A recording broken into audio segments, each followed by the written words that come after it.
ఏర్పడి 10 సంవత్సరాలు పూర్తయిన తర్వాత కొత్త ప్రభుత్వం రేవంత్ రెడ్డి గారి యొక్క గౌరవనీయులు రేవంత్ రెడ్డి గారి యొక్క నాయకత్వంలో కొత్త ప్రభుత్వం కాంగ్రెస్ ప్రభుత్వం ఏర్పడిన తర్వాత జరుగుతున్నటువంటి పరిణామాలను కూడా నేను చూస్తా ఉన్నాను. వారిని అందుకే ఈరోజు నేను స్వాగతించాను. మా ఇంటికి మనస్ఫూర్తి వారికి స్వాగతించాను. వారు చేస్తున్నటువంటి కార్యక్రమాలు రైతు పక్షపాతిగా రైతు సంక్షేమం కోసం, రాష్ట్రంలో ఉన్నటువంటి సాగునీటి ప్రాజెక్టుల ప్రగతి కోసం వారు తీసుకున్న నిర్ణయాలన్నీ కూడా ఆమోదయోగ్యమైనటువంటి నిర్ణయాలు ఉన్నాయి. కాబట్టి నేను కూడా ఇప్పుడు అగ్రికల్చర్గా నేను రైతు బిడ్డను కాబట్టి, పుట్టుకతో రైతు కాబట్టి, వ్యవసాయంతో ఉన్నటువంటి కష్టసుఖాలు నేను తెలుసు కాబట్టి వారు చేసేటువంటి ప్రతి మంచి పనికి రైతాంగానికి వారు చేస్తున్నటువంటి కార్యక్రమాలకు అండగా ఉండాలని, అండగా ఉండి రైతు సంక్షేమాన్ని కోరుకోవాలని, రైతులు బాగుపడాలని, రైతుల కష్టాలు తీరాలనే ఒక ఆకాంక్షతో నేను ఈరోజు వారి నాయకత్వంలో రేవంత్ రెడ్డి గారి నాయకత్వంలో కాంగ్రెస్ పార్టీలో వచ్చాం. తప్పనిసరిగా ఈ ప్రభుత్వం గత 6 మాసాలుగా చూస్తూ ఉన్నాం, అబ్జర్వ్ చేస్తూ ఉన్నాం. చిత్తశుద్ధితో పనిచేస్తూ ఉన్నారు. కొత్త ప్రభుత్వం, కొత్త సమస్యలు వస్తాయి. వాటిని అధిగమించి చిన్న వయసులోనే ధైర్యంతో ముందుకెళ్తూ రాష్ట్రాన్ని ముందుకు తీసుకెళ్తా ఉన్నారు.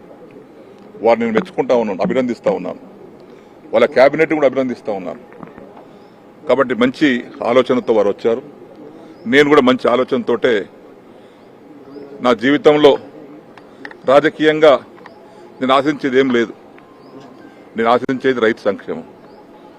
నేను వ్యవసాయ శాఖ మంత్రిగా చేశాను, బ్యాంక్ చైర్మన్గా చేశాను. ఇవన్నీ రైతుతో ముడిపడ్డటువంటి సంస్థలు ఇవన్నీ. కాబట్టి రాష్ట్ర ప్రగతిలో వారు చేసేటువంటి అభివృద్ధికి, వారు సంకల్పించినటువంటి కార్యక్రమాలకు చేదోడు వాదోడుగా ఉండి రాష్ట్ర ప్రగతి కోసం, రైతు ప్రగతి కోసం అందరం కలిసికట్టుగా సమిష్టిగా కృషి చేస్తాం. పొంగులేటి గారు కూడా, శ్రీనివాసరెడ్డి గారు కూడా పాత మిత్రులే మాకు. వారు రెవెన్యూ శాఖ మంత్రిగా మంచి పోర్ట్ఫోలియో వారి దగ్గర ఉంది. వారి సహకారంతో, అందరి సహకారంతో రాష్ట్ర ప్రగతిలో అందరం పాలు పంచుకుందాం.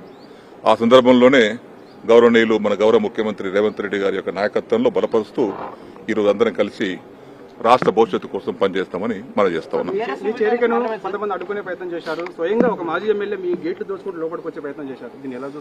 ఒక్కొక్కరి అభిప్రాయం ఒక్క తీరు ఉంటుంది. నేను కూడా టీఆర్ఎస్ పార్టీ జరగకుండా ముందు తెలుగుదేశం పార్టీలో ఉన్నా. నేను ఆనాడు తెలుగుదేశం పార్టీ నుంచి టీఆర్ఎస్ పార్టీ రావడానికి గల కారణాలు ఏందో ఆనాడుండే, మరి అప్పుడు కూడా వచ్చాను కదా. మరి అసలు నేను ముందు నా రాజకీయ భవిష్యత్తు మొదలైందే కాంగ్రెస్ పార్టీతో. కాంగ్రెస్ పార్టీతోనే కండువా కప్పుకొని రాజకీయాలు చిన్నప్పుడు మీ వయసులో వచ్చాను. మళ్ళా కాంగ్రెస్ పార్టీ, తెలుగుదేశం పార్టీలో 27 సంవత్సరాలు ఉన్నాను. దాని తర్వాత టీఆర్ఎస్ పార్టీలో ఉన్నాను. ఇప్పుడు చివరగా రేవంత్ రెడ్డి గారు చేస్తున్నటువంటి కార్యక్రమాలకు నేను మెచ్చి, నచ్చి, ఆకర్షితులై వారిని బలపరచాలి, వారి నాయకత్వం బలపరచాలి. యువకులు వారిని మనము మంచి విధంగా సమర్థించినట్టయితే రాష్ట్రం బాగుపడుతుంది. మరి ఓపిక ఉంది, వయసు ఉంది. ఇంకా 20 ఏళ్ళు రాష్ట్రానికి నాయకత్వం వహించేటువంటి ఓపిక వారికి ఉంది.